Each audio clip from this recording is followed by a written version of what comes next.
America में राष्ट्रपति बनने के बाद ट्रंप ने वो ऐलान किया जो यूनुस सरकार के लिए बड़ी मुसीबत साबित होने वाली है। अमेरिका ने बांग्लादेश में सभी सहायता रोकने का आदेश दिया, जिससे यूनुस सरकार को बड़ा झटका लगा है। ये फैसला ट्रंप प्रशासन के सत्ता में आने के बाद लिया गया एक बड़ा कदम है। अमेरिकी अंतर्राष्ट्रीय विकास एजेंसी ने बांग्लादेश में अपनी सभी सहायता और प्रोजेक्ट्स पर रोक लगाने का आदेश दिया। अब साफ है कि ट्रंप के आने के बाद अब यूनुस सरकार के लिए मुश्किलें और बढ़ने वाली हैं। दूसरी तरफ अराकान आर्मी ने रखाइन पर कब्जा कर लिया है। भारत ने भी बांग्लादेश से लगी सीमा पर तैनाती बढ़ा दी और घुसपैठ करने वालों पर पहली बार बीएसएफ ने फायरिंग की है। बांग्लादेश की अर्थव्यवस्था पहले से ही चरमरा रही है और अमेरिका के इस फैसले के बाद वो हर तरफ से गिर चुका है। आज हम अपने इसी मुद्दे पर खास चर्चा करेंगे।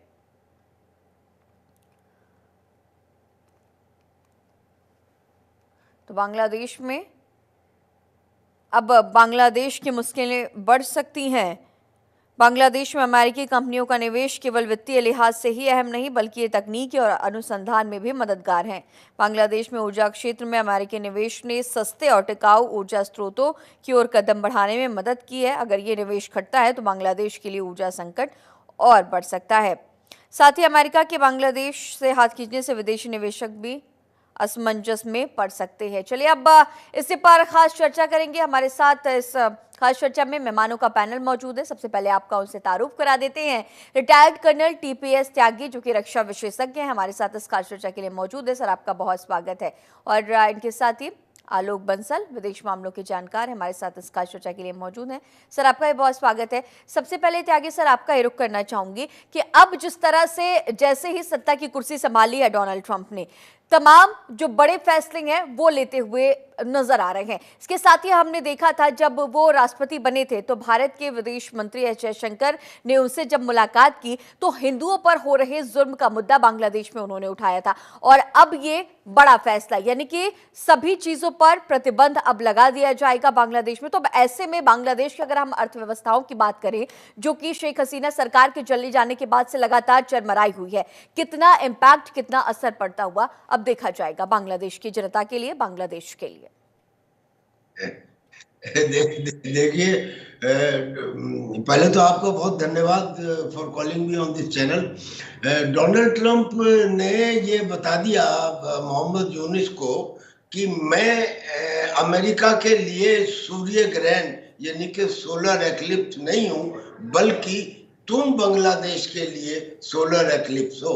दरअसल में हुआ यूं था कि जब पहली दफा डोनाल्ड ट्रंप जीते थे हिलरी क्लिंटन से, तो उस समय उनकी जीत को बजाय इसके कि मुबारकबाद दें, ये श्रीमान मोहम्मद यूनुस जी ने कहा था कि डोनाल्ड ट्रंप अमेरिका के लिए एक सोलर एक्लिप्स है।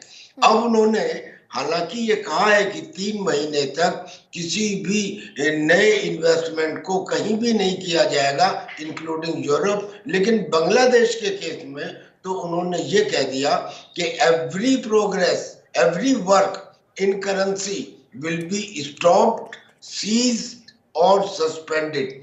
यानी कि बांग्लादेश में इस समय ऑटोमोबाइल के क्षेत्र में, एनर्जी के क्षेत्र में बहुत सारे ऐसे वर्क चल रहे थे और उन वर्क्स के ऊपर अचानक एक पूर्ण विराम लगा देना कि वो खत्म, वो उनको बंद कर दिया जाएगा, यानी कि उनकी प्रोग्रेस खत्म हो गई। उनकी प्रोग्रेस खत्म हो गई तो उनसे होने वाले फायदे खत्म हो गए और ये भी गारंटी नहीं कि ये किसी समय के बाद खुलेंगे या नहीं खुलेंगे। अब ये हुआ किस वजह से है? ये हुआ, एक तो पहला मैंने आपको सोलर एक्लिप्स की बात बताई, और दूसरा हमारे जो माननीय विदेश मंत्री अमेरिका गए, वहां जाके मिले, उन्होंने बांग्लादेश में बताया कि बांग्लादेश की सिचुएशन क्या हो चुकी है। वो पाकिस्तान की गोद में जाके बैठ गया है। पाकिस्तान को, वहाँ की आईएसआई को बाकायदा उन्होंने अपने मेजर जनरल हसन को भेज के बुलवाया, और जब वो आए तो उसके बाद में वो चिकन नेक को जाके वहां पे अपने बंकर बना रहे हैं, उन्हें दिखा रहे हैं। तो दिस मैन मोहम्मद यूनुस, जो जिनमें ना पोटेंशियल है, ना जिनमें दांत है, ना जिनमें आंख है, ना जिनके नाखून है, वो व्यक्ति इस किस्म के काम कर रहा है। मान लिया कि अब वो ये सब कर रहा है उन कट्टरपंथियों की वजह से, जमात इस्लामी, अंसारुल बंगला या जमातुल मुजाहिदीन जो ISI पाकिस्तान से समर्थित हैं, लेकिन अगर वो उन्हें कंट्रोल नहीं कर सकता तो उसे इस्तीफा दे देना चाहिए। है तो हेड फिलहाल वही, चीफ मुखिया तो वही है। और अब तो स्थिति ये हो गई है कि जब से डोनाल्ड ट्रंप ने ये उसके वक्त को सस्पेंड किया है, एड को सस्पेंड किया है, तो अब स्थिति ये है कि जो BNP थी, BNP यानी कि खलीदा, वो भी बाहर चली गई हैं, उनकी फौज में बगावत होने वाली है, वहां कई पावर सेंटर बन गए हैं। मैं समझता हूं कि मोहम्मद यूनुस का तो निश्चित तौर पर भाग जाने का समय आ चुका है।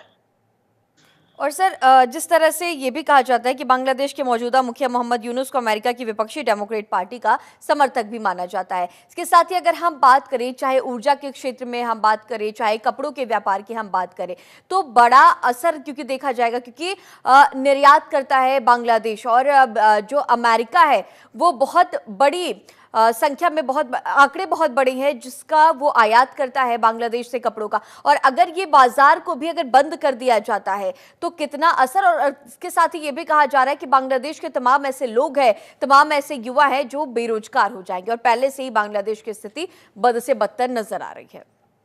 बिल्कुल ठीक कह रही हैं आप, बिल्कुल ठीक कह रही हैं। दरअसल में बांग्लादेश जिंदा ही कपड़े के व्यापार पे था।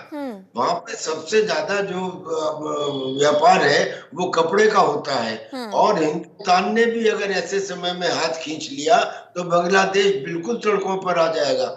अगर आप समझिए कि जो बांग्लादेश में बने हुए कपड़े, यानी कि उस कपड़ा इंडस्ट्री के अंदर कितने लोग काम करते होंगे, और वो खाली चिटागांव का नहीं है या खाली ढाका का नहीं है, बांग्लादेश के हर शहर के अंदर ये काम होते हैं। और उसमें युवा हैं जो उसके अंदर काम करते हैं, वो युवा अब बेरोजगार हो जाएंगे। अच्छा, बेरोजगार होने से पहले अगर अल्टरनेटिव मिले, थोड़ा समय मिले, तो आदमी कोई दूसरा रास्ता ढूंढ सकता है। लेकिन यहाँ तो एब्रप्टली एकदम डोनाल्ड ट्रंप ने कहा कि कोई भी वर्क जो भी चल रहा है, खाली चाहे कपड़े का हो या चाहे ऑटोमोबाइल इंडस्ट्री का हो या चाहे जो एनर्जी के भी कई सारे प्लांट्स के ऊपर काम चल रहा है, एनर्जी का हो, सारे वर्क एकदम सीज कर दिए जाएंगे, स्टॉप कर दिए जाएंगे, सस्पेंड कर दिए जाएंगे। यही वर्ड्स लिखे गए हैं वहां के यूनाइटेड स्टेट्स का जो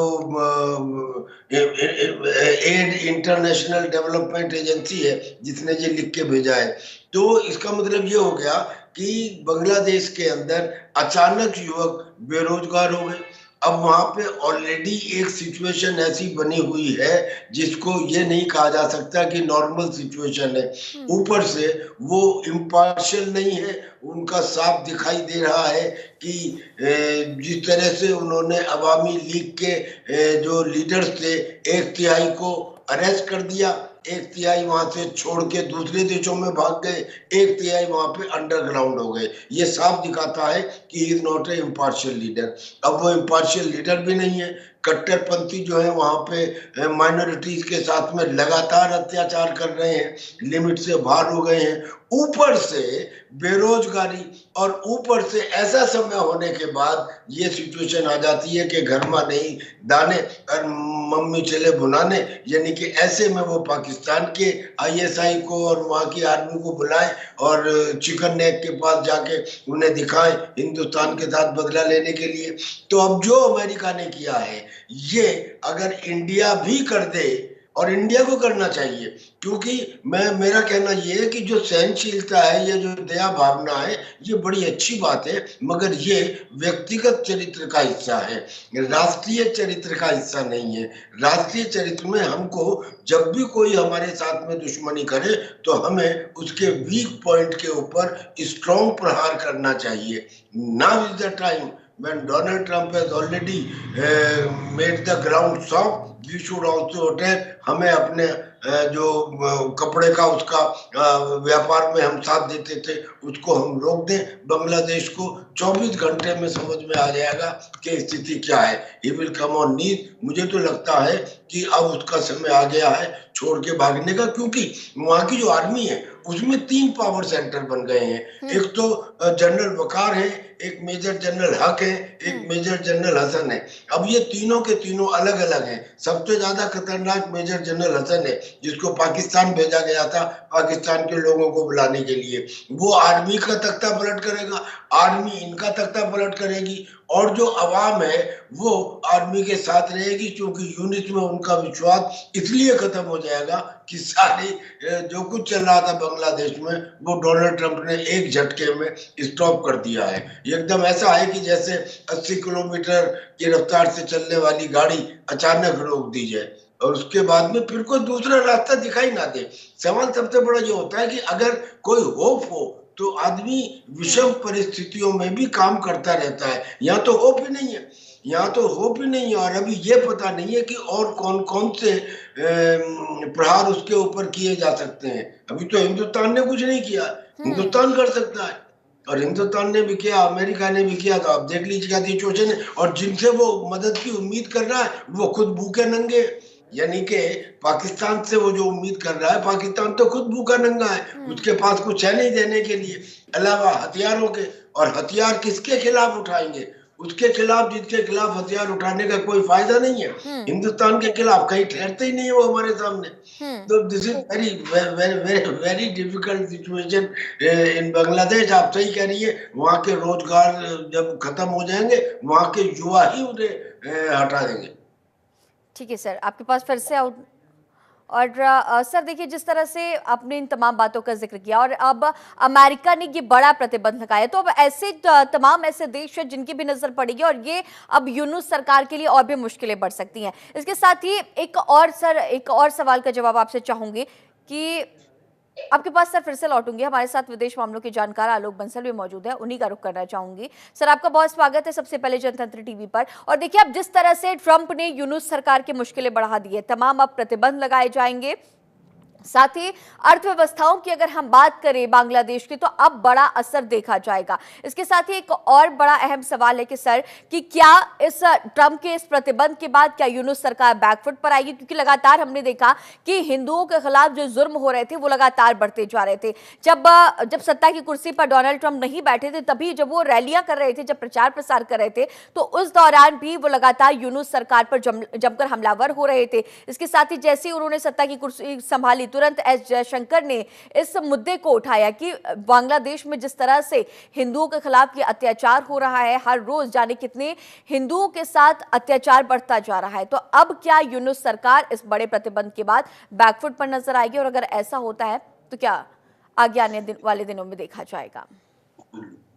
देखिए, पहली चीज तो ये है कि जो अमेरिका ने प्रतिबंध लगाए हैं ये पूरे विश्व पे लगाए हैं। उन्होंने जो सहायता दे रहे हैं वो पूरे विश्व को बंद कर दी है, सिवाय इजिप्ट और इजराइल को छोड़ के। इसका बांग्लादेश की अर्थव्यवस्था पे काफी बड़ा असर पड़ेगा, क्योंकि बांग्लादेश की अर्थव्यवस्था जब से ये कू हुई है तब से काफी गंभीर स्थिति में है। विशेषकर क्या है कि बांग्लादेश की अर्थव्यवस्था का जो प्रमुख स्तंभ था वो टेक्सटाइल एक्सपोर्ट्स था, टेक्सटाइल्स का निर्यात था। और उसके लिए जो ऑर्डर प्लेस करने वाले लोग आते थे वो लोग अब आ नहीं पा रहे हैं। और चूंकि वो नहीं आ पा रहे हैं और इस कारण जो है एक वहां पे काफी गंभीर स्थिति पैदा हो गई है। और साथ ही साथ जो सहायता इनको मिल रही थी वो भी बंद हो गई है। महत्वपूर्ण बात यह है कि मोहम्मद यूनुस साहब जो हैं, डेमोक्रेट पार्टी जिसकी की अभी तक हुकूमत थी, उसके कई हुक्मरानों के साथ उनके अच्छे संबंध रहे हैं, पश्चिमी देशों के साथ उनके अच्छे संबंध रहे हैं, और उनको वहां सत्ता में स्थापित करने में पश्चिमी देशों का एक बहुत बड़ा हाथ रहा है। लेकिन अब जब पश्चिमी देशों का सहायता नहीं है तो उनके लिए अब सत्ता में रहना ज्यादा मुश्किल हो जाएगा, क्योंकि अन्य जो राजनीतिक दल हैं, जैसे प्रमुख विपक्षी पार्टी थी बीएनपी, वो भी अब चाह रही है कि चुनाव हो। सेना भी काफी हद तक कई खेमों में बढ़ चुकी है। और बांग्लादेश के अंदर हमेशा एक 20 से 30% जनसंख्या हमेशा ऐसी रहती है जो प्रो लिबरेशन थी, जो अवामी लीग की हमेशा समर्थक रही है। तो ऐसी स्थिति में अगर थोड़ा भी झटका अगर इस सरकार को लगेगा तो ये सरकार जो है ऐसी स्थिति में आ जाएगी कि जहां इसका सत्ता पे रहना नामुमकिन हो जाएगा। त्यागी सर, आपका ही रुख करना चाहूंगी कि अब अगर हम निवेश की बात करें तो जिस तरह से अगर अमेरिका ने हाथ खींच लिया है तो अब ऐसे में जो तमाम विदेशी निवेशक है वो भी अब असमंजस में पड़ते हुए नजर आएंगे, और इसके साथ ही जो ऐसे तमाम जो देश है जो निवेश करते हैं बांग्लादेश में, अब उनके सामने भी तमाम तरह के सस्पेंस की स्थितियां बनती हुई देखी जाएंगी। तो अगर इस तरह की चीजें देखी जाती है तो जो विदेशी निवेशक है अगर वो असमंजस में है तो क्या आने वाले दिनों में देखा जाएगा कि अगर निवेश के क्षेत्र की बात करें तो बांग्लादेश पर कितना बड़ा असर पड़ते हुए देखा जा सकता है? आलोक जी ने जो कहा बिल्कुल ठीक कहा, मैं भी उसकी ताकीद करता हूं। हिंदुस्तान का बांग्लादेश के साथ करीब 12 बिलियन का व्यापार होता है, और हिंदुस्तान का जो व्यापार होता है उसमें हम रॉ मटेरियल देते हैं। वो टेक्सटाइल इंडस्ट्री है, उनके हर शहर के अंदर लगी हुई है। उन टेक्सटाइल इंडस्ट्रीज से फिर वो कपड़ा बनाते हैं, उस कपड़े को वो इंपोर्ट करते हैं, वो दुनिया के बहुत सारे देशों में जाता है। अब जिन जिन देशों में वो कपड़ा जाता है उन देशों को अगर वो कपड़ा नहीं जाएगा तो उन देशों का भी व्यापार उसके साथ खत्म हो गया। और ट्रंप ने जो ये एक्शन लिया है, ये अमेरिका फर्स्ट वाली पॉलिसी तो है ही कि मैं पहले अपना फायदा देखूंगा उसके बाद फिर किसी का देखूंगा, मगर दो और कारण है। एक कारण ये है कि ये ज्यादा झुकाव था इनका जो बिडेन के साथ। जो बिडेन जो आर्च एनिमी है ट्रंप के, तो जो बिडेन के साथ ये बड़े उनकी गोदी में जाके बैठते थे, मिले थे, उनसे बात करते थे। तो एक तो वो दुश्मनी भी थी, और एक ये दुश्मनी भी थी कि उन्होंने यानी कि मोहम्मद यूनुस ने जब ट्रंप जीते थे इलेक्शन में तो ये कहा था कि ट्रंप अमेरिका के लिए सोलर एक्लिप्स हैं। अब वो ये भी बताना चाहते थे कि मैं नहीं, यूनुस बांग्लादेश के लिए सोलर एक्लिप्स है, और ये बात सच्ची होती नजर आ रही है। तो आपने जो बात कहा कि जब दूसरे देश इनसे व्यापार खत्म कर देंगे क्योंकि उनको टाइम पे कपड़ा मिलेगा नहीं, और अगर हिंदुस्तान रॉ मटेरियल भी रोक ले तो फिर वो बची कुची पोजीशन में भी नहीं रहेंगे। इसका मतलब बांग्लादेश की स्थिति बहुत खराब होने वाली है। एक ऐसा समय आ गया था शेख हसीना के टाइम में कि बांग्लादेश की पर कैपिटा इनकम और इकोनॉमी बढ़ने की दर करीब करीब हिंदुस्तान के बराबर हो गई थी, और पाकिस्तान को तो आईना दिखा दिया था। उनकी पार्लियामेंट में भी उन्होंने कहना शुरू कर दिया था। तो ऐसी स्थिति आने के बाद अब ये स्थिति कि बांग्लादेश सड़क पे आ जाए, जिम्मेदार कौन होगा? अगर कोई क्रेडिट मिलता है तो उसका जिम्मेदार वो क्रेडिट जाता है हेड ऑफ द स्टेट को। अब अगर ये स्थिति हो गई है तो ये डिस्क्रेडिट भी जाएगा मोहम्मद यूनुस को, और मोहम्मद यूनुस को जाएगा तो जैसे मैंने आपको पहले ही बताया कि मोहम्मद यूनुस से लोग नाराज हैं। किस लिए?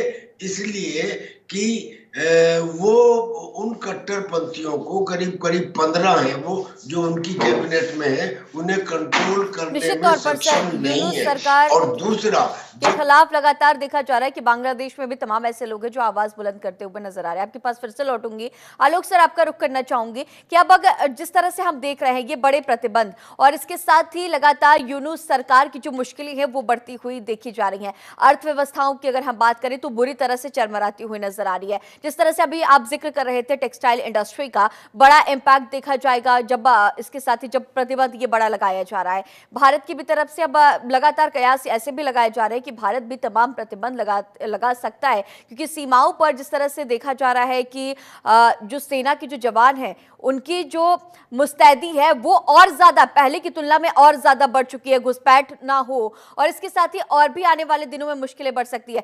ऊर्जा की अगर हम बात करें, स्वास्थ्य की अगर हम बात करें, शिक्षा की अगर हम बात करें, बेरोजगारी की अगर हम बात करें, तो आने वाले दिनों में बांग्लादेश के सामने और कितनी चुनौतियां और कितनी मुश्किलें देखी जा सकती हैं।